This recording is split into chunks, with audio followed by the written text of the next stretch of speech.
Hey everyone, thanks for listening to Sex with Emily. On today's show, I'm helping you navigate your sex, dating, and relationship questions. Topics include: woman wants to know why she's experiencing pain during orgasm, how much you should reveal about why you're actually breaking up with someone, bisexuality in marriage, the impact of weight gain on your boner, and some tips for beginner bondage. All this and more. Thanks for listening.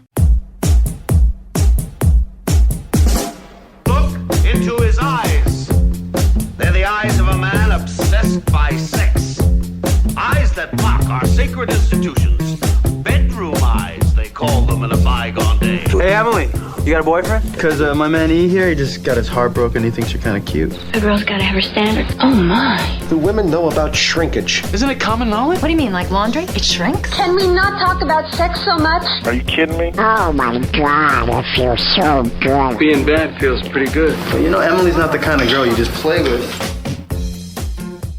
You're listening to Sex with Emily. We're talking about sex, relationships, and everything in between. For more information, go to sexwithemily.com and have a good time there, you guys. Hang out.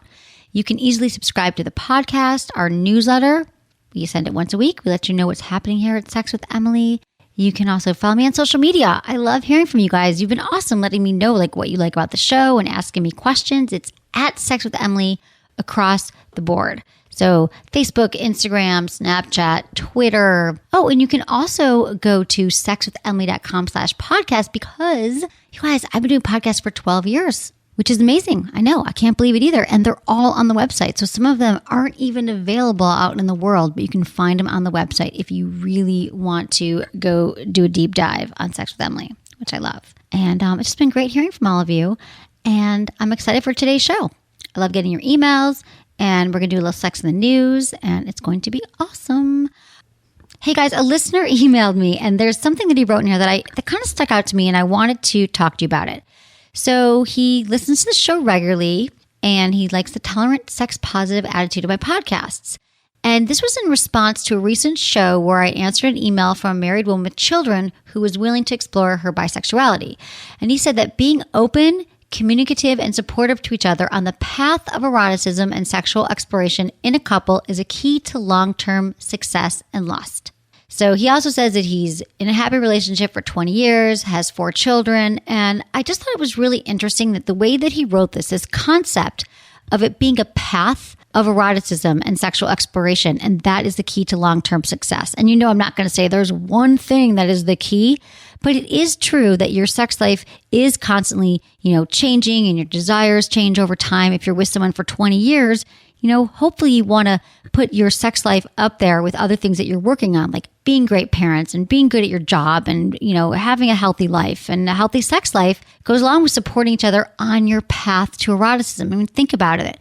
Think about the different things that, we're always talking about tips on the show that you can do to really enhance intimacy with your partner and try new things, because it is a path, you guys. It is a journey, and it will keep your sex life interesting to keep trying new things and to stay connected and to figure out where are we at now? What do we like today? And it might not be what you like 20 years from now, but the more that you guys really talk and explore, I mean, the couples that I know that have really kind of opened up their relationship, and I don't just mean sexually with other partners, but opened it up to this kind of discussion of I don't know the answers, babe. I don't know what necessarily is going to work for me or you, but let's figure it out together. Really does work for a lot of couples. And, I love it. I love that this has worked for him. And the other thing that he ends with is that a long-term committed relationship is not necessarily a place of taboos and forbidden as long as consented. So I feel like couples, a lot of you, when I always say you guys got to talk and communication is a lubrication, what I mean by that is if you're in this relationship right now and you're thinking to yourself, I really want to try something new with my partner, or I've really been thinking about role playing or tying my partner up or talking dirty, but I don't really know how my partner's going to feel about it. And that's really taboo, or I feel badly about it and I'm just not going to talk about it. That's going to have long-term repercussions on your relationship, because anytime that we are secretly harboring these feelings of things that we want sexually and we don't share it with our partner, that's when we start having problems, because we'll start to resent them or we'll start to look elsewhere for that kind of pleasure. Because you guys, a lot of you just think, and I hope this is going to trigger some things for you guys in a good way, where you're like, you know what, Emily? You're right. I haven't told my partner that I really want him to spank me. And we've been together for 6 years and all I want him to do is spank my ass. And the reason why I'm not asking him is because I'm afraid that he's going to judge me or he's going to think that I'm a slut or he's going to think that it's really wrong. But I want to say, how much, what have you got to lose at this point? If you are with somebody and you're committed and you're married or you're just committed, it doesn't matter how you label your relationship. Why not go after the things that really speak to you and that you think about when you're masturbating or that you just think about that you want sexually? Because I think a lot of times when people do talk about this stuff, they're really surprised that their partners are open and they are receptive. You only miss 100% of the shots that you don't take, okay? So really, if you don't just learn how to open up about these things or even to figure out what they are with your partner, you can't expect to have the most amazing, expansive sex life that you can possibly have. So take those shots, talk to your partner, okay? It's a different way of saying it there, but I want you all to know that this is part of your job of being in a committed relationship is to make your sex life a priority. And this leads me to my sex in the news, which is sort of tied into this. And I thought, I got to talk to you guys about this. Here's the headline: Internet infidelity, today's blind spot, threat to marriage. So a growing body of research suggests texts with the opposite sex can hurt marriages. Now, we all know that if we're having an emotional affair, there's been a lot of discussion, in the last 10 years about what is an emotional affair and is that really cheating if you don't have sex with somebody. But I think that these emotional affairs can be super damaging to our relationship, to the honesty and the trust that we built with our partner. And a lot of it can come out through social media. Okay, so this article explores some things. And what they found in this study was that there's a sense of false security that exists when a married man or married woman communicate through text with the opposite sex. In this false sense of security, there's more of a willingness to divulge and share personal and vulnerable information to someone of the opposite sex when we're texting that we wouldn't otherwise reveal. So we think we're really safe and secure and we feel like we really know this person, which is an emotional attachment, but really it can wreak havoc on the relationship. And there's kind of this sense that if we text someone or we reach out to them, that it won't really have consequences in our marriage or in our relationship. And there's this illusion that everything digital is just an illusion or it's not really a real thing. There won't really be consequences for it. And so I think that this is really, taking a toll on relationships because people think, well, I'm not getting what I want from my partner, but on Facebook, my ex from high school, she and I have been talking again, and I'm really able to confide in her about what I want. And a lot of these things, you guys, just end up blowing up in your face. I'm here to tell you that I've had this with a lot of friends lately too. A lot of my married friends have these secret texting things or Facebook affairs, if you will. They're just emotional. They're like, oh, well, we're just talking and reminiscing about the past. Or they're just, sharing things that you wouldn't share with other people. And if you are in a committed, relationship with your partner, I believe that it is disrespectful and it is cheating on your partner. And it can sort of give you the sense of someone else has your back. And you can really, they tend to stay in these relationships that you tend to withdraw from your partner because you're well, someone else has my emotional back. Somebody else is going to be able to talk to me about what I'm missing in the bedroom and what's going on because my partner can't really hear me. What I found really interesting was that divorce courts, they provided raw evidence of Facebook's impact on marital relationships, and they found in many countries, upwards of 75% of divorce papers report the words Facebook and opposite sex in the proceeding. And what they found was that people were just kind of contacting old friends or lovers, and they were talking about, their children's activities and what were going on in their lives, and that eventually it divulge into marital woes and hardships and problems they were having in their current relationships. Because I think what this really says is that we're all seeking some kind of connection and intimacy from people other than our partners because we just don't feel like we can get it anymore. And also we have no impulse control. It's always there. We always have our Facebook. We always have social media. We always have our phones with us. And so I think that there's a sense of we're not even going to try anymore in our relationships because we can just reach out to these people so easily and get the support that we think that we need, which isn't really real support because it's not even the person you're in a relationship with. And it's really not increasing the intimacy in your relationship. And it's probably just pulling it apart. And there are some tips in here, establish guidelines with your partner. Now, this might seem like, God, but it's really fun texting with this person I haven't seen or this new person I just met on Facebook. But the truth is, if you have guidelines with your partner and you talk to your partner about it, you say, you know what? let's talk about the fact that it's not okay for you to be contacting people from the opposite sex. It would really offend me if you did it, and I don't want you to do it. And so if you're worried that your partner's doing it, or you even find yourself doing it, I'm not saying you need to come clean and say, you know what, I've been texting a few guys lately and I feel bad about it. Not necessarily, but you could say, let's talk about it. I heard it on this podcast, Sex with Emily, that it's really common. Let's talk about some guidelines. Let's agree that we're not going to do that. We're not going to reach out to people. And I think just by saying that, it might kind of help you stop if you find yourself impulsively reaching out to people. It might help you stop doing that. Also, you guys, stop following the people that are making you feel bad about yourself. Okay, we are all putting up these images on social media and on Facebook that painting this perfect picture. And I'm telling you, a lot of what we see, most of what we see, we don't see what goes on behind closed doors. It's not really an accurate portrayal of what's actually going on in people's lives. To avoid the pitfalls and avoid the situation happening, just don't be friends with exes. Don't follow people who are tempting, people that you've dated, people that you've slept with. And you really do need excellent self-control, which I think, again, is really hard. I think all of our impulse controls have gone down the drain with social media. But again, that's another thing you can do. And just be honest with your partner. If you feel like it's really getting out of hand, you can kind of roll back on this and say, you know what? I am missing something in my relationship. I am spending a lot of time staring at my phone, waiting for messages to pop up from people that I'm not married to or I'm not committed to. And I can take all that energy and put it back into my relationship and focus on my partner and growing our relationship and working on our intimacy and sexual boundaries and having amazing sex. So that's what I got for you guys today. Check your hearts, check your apps, talk to your partner. Have amazing sex. I love you all. I'm going to give a shout out to our sponsors right now. Thank you for supporting them. We love you. We love our sponsors. And I'll be right back with emails. Thanks for listening.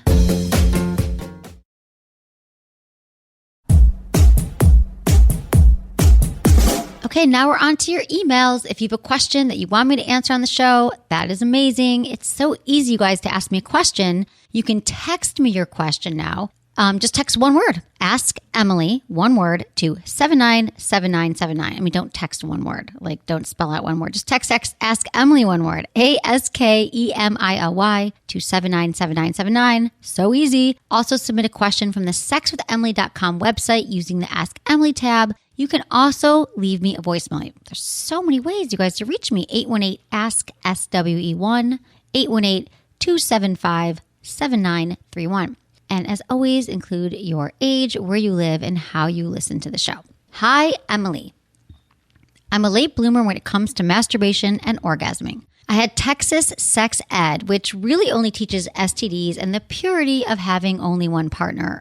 I didn't even know that women could masturbate until I was in my 20s. The first time I came, I used an electronic toothbrush. I was 23.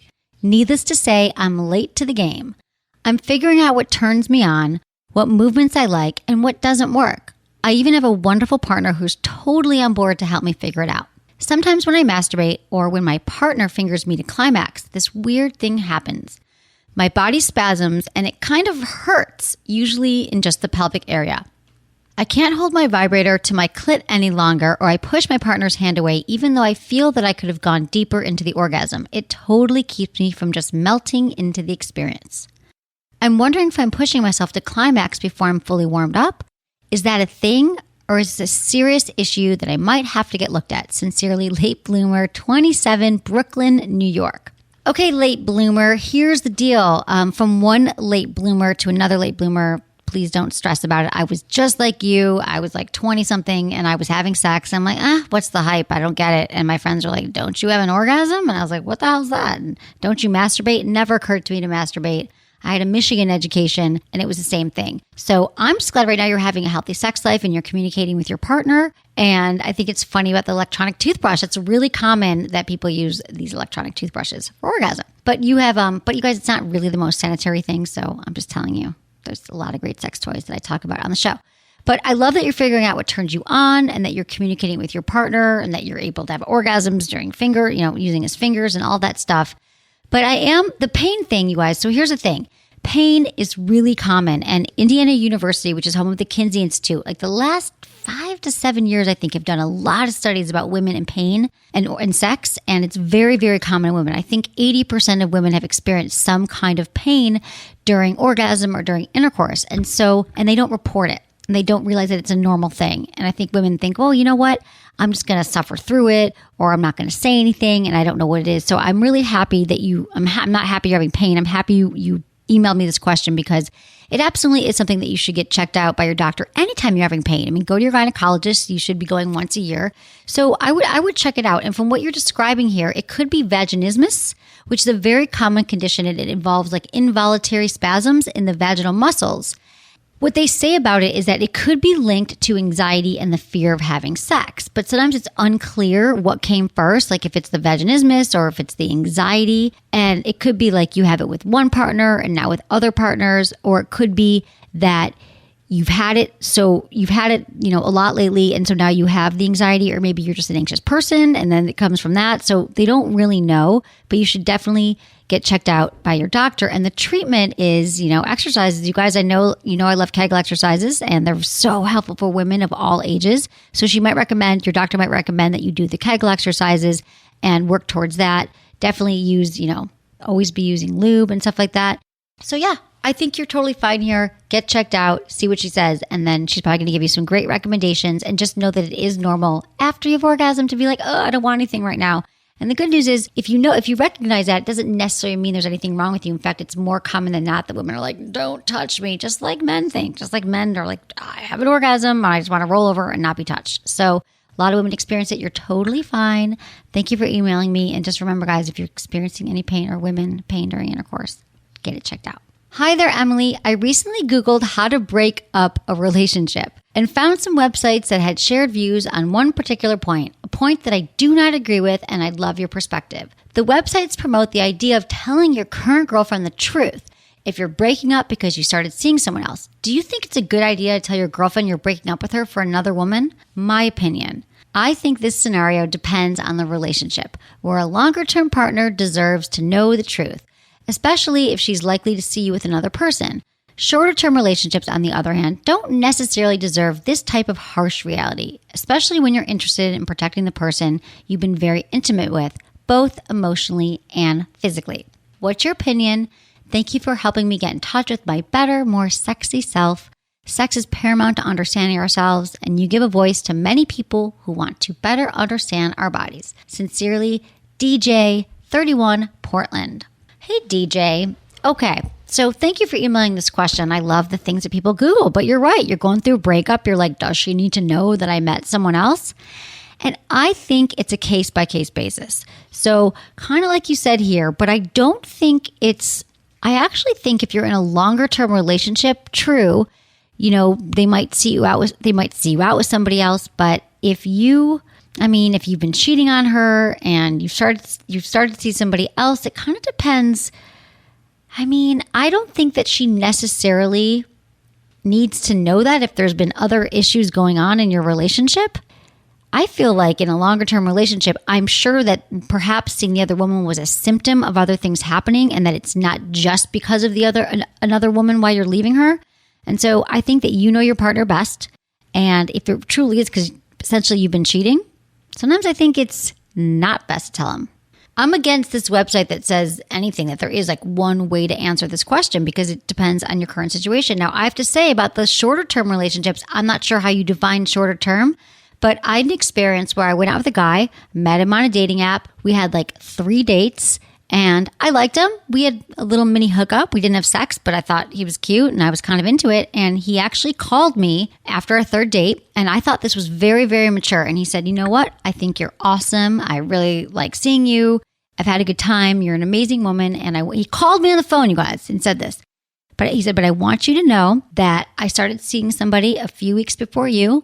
And it was just casual, and I saw her this weekend, and we're going to take it to the next level. So I think you're awesome. I think you're great. And I just want to let you know. And I thought that was a really mature thing to say. And I thanked him. I said, thank you for your maturity and your honesty. And I really enjoyed meeting you, and best of luck. I hadn't fallen in love with the guy.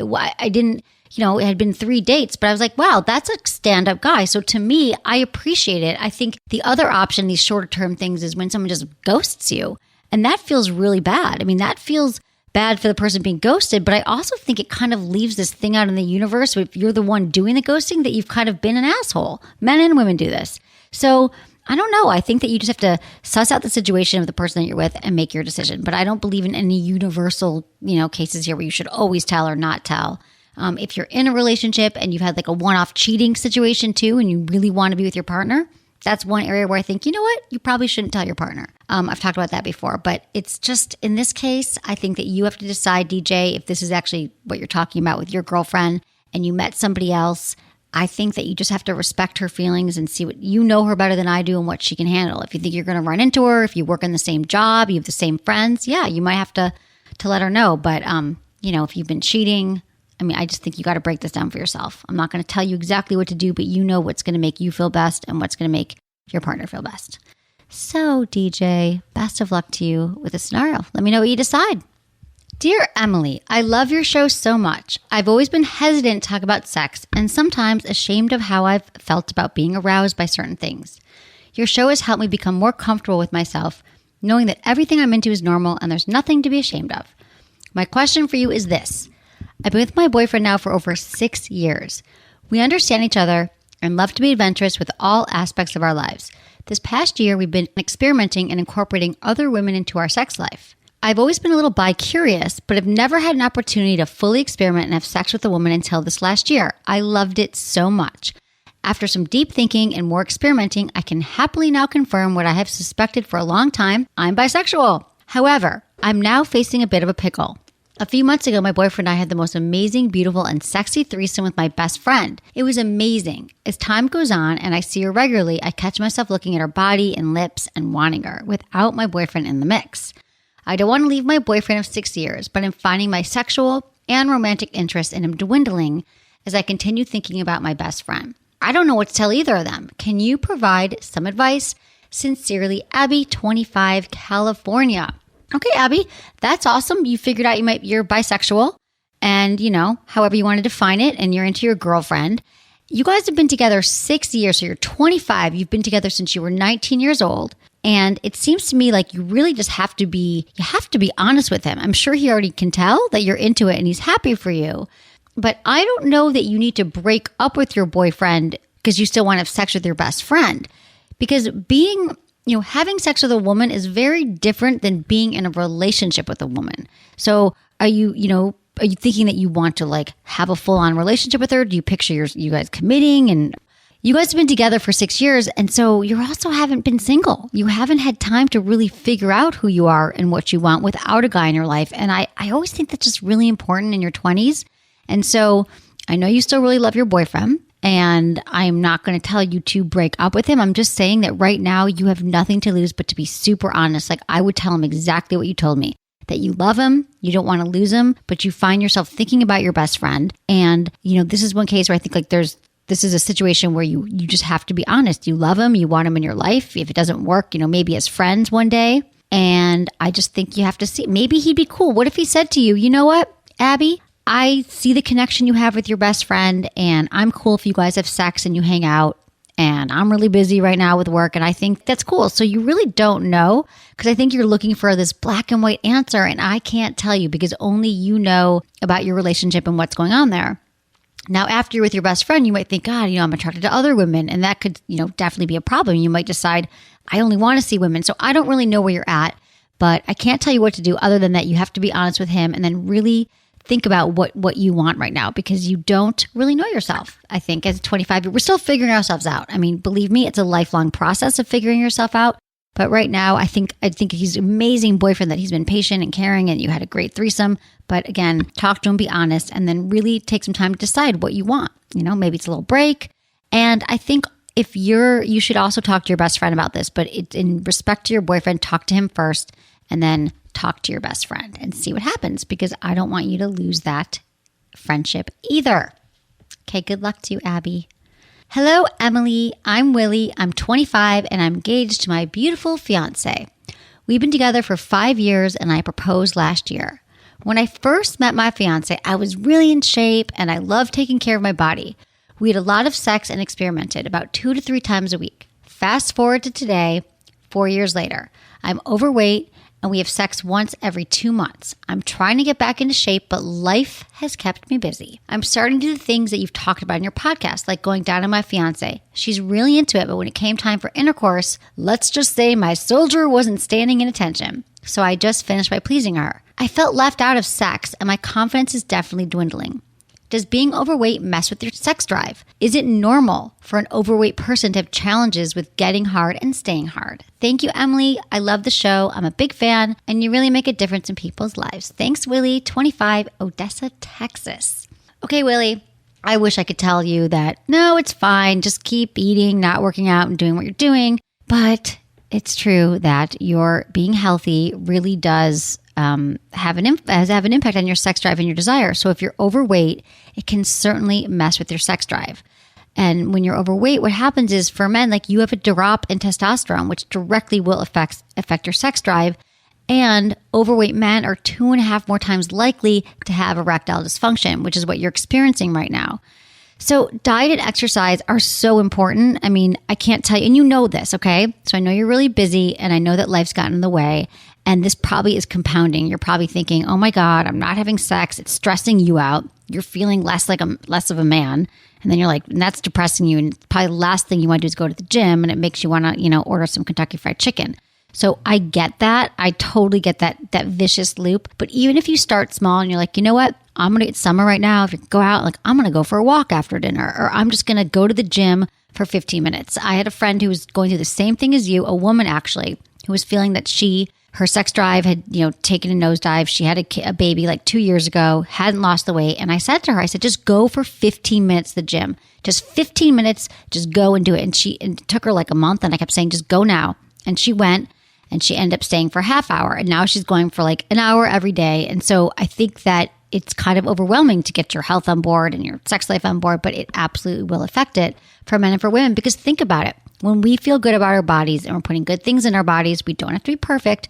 But when we're on this track, we are just going to feel better. We're going to feel sexier. We're going to want sex more and everything in our life. It really does improve. I mean, our body image improves, our self-esteem. So Willie, that is the deal. I'm telling you. I'm sorry. I can't tell you that, that's not going to do anything for you by staying overweight. You actually have to get this under control. So don't worry about it. You can reverse this. It won't take you a lot of time in the sense of just to get started. I think that even just the effort of getting started and knowing that you're taking steps towards losing the weight and getting in shape, you're going to start to feel better in no time. I know this. Okay, Willie? Good luck to you.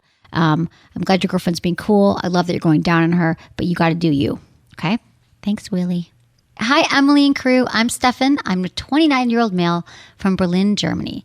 I recently started listening to your podcast during my work commute. You and your team are doing great work. I've been with my girlfriend for about 9 months. Our sex life is awesome, and we often try new things. We talk about our sex life, enjoy our intimacy, and we have no issues climaxing with one another. We also have a great collection of toys and enjoy the bondage ones. We'd like to get more into bondage. Can you recommend some reading or DVDs we could watch together? We'd like some inspiration and guidance. Thanks in advance and keep up the great work. Stefan, 29, Berlin. Hey, Stefan, thanks for this question. I realize it's been a while since we've talked about BDSM or had a show about it, and you remind me that maybe you guys all are ready for some more, some bondage talk. But Stefan, let me first answer your question. So first of all, I love your relationship. I love that you've been together 9 months and you guys are having awesome sex and you're like, let's keep trying new things. Because that would be my advice for so many couples that, sex is great at the beginning, but it's never too soon to keep working on it and trying things that you both find interesting. So as far as bondage and DVDs, okay, so Midori's Expert Guide to Sensual Bondage is a DVD that I recommend. And it's Midori, Midoris. We can also put this in the show notes. And if you could find it, I would Google it, see if you can get it sent to you. I'm also thinking that in Berlin, you must have a lot of great sex shops, sex toy stores that you could go into and you could ask the people there. I'm sure they've got books and they've got DVDs, or maybe they even have a website where you can stream some of them. So find, can kind of find what you're looking for to move it along for you. And then books, 50 Shades of Kink by Tristan Taromino, Taromino. And then, okay, I do not recommend porn sites as a way to learn about anything sexual, to be honest, right? I mean, porn serves a purpose in your life, but it's not technically how to learn how to have sex. However, Kink.com. Kink.com is pretty amazing because when it started, like 17 years ago, I mean, they've pretty much stuck true to their mission that it is a BDSM kink porn site. But the way they do it just feels like there's a lot you could learn from watching it because they have all different kinds like of porn, like of BDSM extreme to the little less extreme. The women there all consent to everything that's happening, unlike a lot of porn that you see in the tube sites where you're like, is she really enjoying that? Like, I don't understand the pleasure and pain thing. So I might recommend watching some stuff on Kink. We also have a blog post on our site called The Ins and Outs of Rope Bondage by Stella Harris. So check that out. And I would say that, you guys, have some fun with it. If you're looking and if you're listening to this and you're like, what is BDSM? What do you mean about it? What do you mean about BDSM and bondage and kink and all this stuff? It really can be just as much as like getting a blindfold and taking away your partner's eyesight, because whenever you remove one sense, all the other senses become more heightened. So even if you're just doing that, it doesn't have to be like some fancy knots and ties and all that stuff. It can just be a silk tie, or you can buy something from Sport Sheets. If you click on the Sport Sheets banner on our website, they've got they've got bondage gear. It's like literally everything that you ever wanted. They've got Velcro cuffs and they've got sheets you can put on your bed that have like, you always have your, underbed restraints. And they have ticklers and they have floggers and stuff like that. So I think there's a lot of things you can do and you can get. And really it's a matter of playing with your partner. It also is a way of enhancing intimacy with your partner. Believe it or not, people might think it's kind of like this act of violence, but really you both have to consent to it. So Stefan, you both are consenting, it sounds like. Having a safe word, I don't know how far you're going to take it, but it does help to have a safe word. A lot of people recommend using like the traffic signal. So red is like stop, that's really painful. Yellow is like caution, like it's good, but just, proceed with caution. And green is like go, that's so hot. So that could be your safe words. And that's kind of like a guideline for a lot of couples to kind of let their partner know what feels good. And I think that's some good ways to go, you guys. That's some things. Check them all out. Books, DVDs, blog posts, and enjoy it, Stefan. Let me know how it goes. And you're lucky you're in Berlin because I think you're going to find some good mentors there. Okay, everyone, thank you so much for sending in your emails and hanging out and listening to the show and for telling your friends. You guys are awesome. Really, I love hearing from you. And I love hearing from all the couples lately. You've all told me that you're listening with you're listening with your partner. And I think that can really help enhance relationships. So thanks for letting me know and for getting in touch. You can also shop with Emily on our website, sexwithemily.com. A lot of things I talk about on the show are available on the site. And also follow me on all social media. It's at Sex with Emily. And subscribe to the show, Google Play, SoundCloud, Spotify, and of course, iTunes. And I love you all. Thanks for listening. Was it good for you? Email me, feedback@sexwithemily.com.